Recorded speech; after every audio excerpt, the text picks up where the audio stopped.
சாதுரியம்னா என்னங்க? ஒரு லேடி புடவை வியாபாரம் பண்ணிட்டு இருக்காங்க. அப்போ ஒரு பணக்கார பெண்மணி கடைக்குள்ள வராங்க. அவங்க புடவை எடுக்கிறாங்க.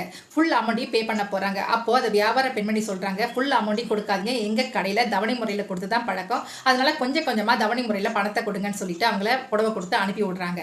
அதுக்கப்புறம் ஒரு நடுத்தர பெண்மணி வராங்க. அவங்க ஒரு புடவை எடுக்கிறாங்க. அவங்க சொல்றாங்க, தவணை முறையில நான் புடவையை வாங்கிக்கிறேன்னு சொல்றாங்க.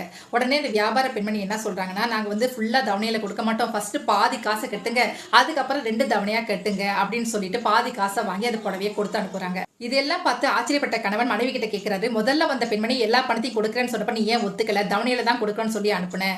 ரெண்டாவது வந்த பெண்மணி தவணை முறையில கொடுக்குறேன்னு சொன்னப்ப பாதி பணத்தை வாங்கி அந்த புடவையை கொடுத்து அனுப்புனேன். இது ஏன் அப்படின்னு கேட்கிறாரு. அதற்கு அந்த வியாபார பெண்மணி என்ன சொன்னாங்க தெரியுமா? முதல்ல வந்த பெண்மணி வசதியானவங்க. அவங்களுக்கு 2 பெண் குழந்தைங்க காலேஜில் படிக்கிறாங்க. அவங்க அடிக்கடி தவணை கட்ட கடைக்கு வரும்போது நம்ம கடையில் இருக்க துணிகளை மேலும் வாங்குறதுக்கான வாய்ப்புகள் அதிகம். அதனால தான் அவங்களுக்கு தவணையில கொடுக்க சொன்னேன். ரெண்டாவது வந்த பெண்மணி நம்மள மாதிரி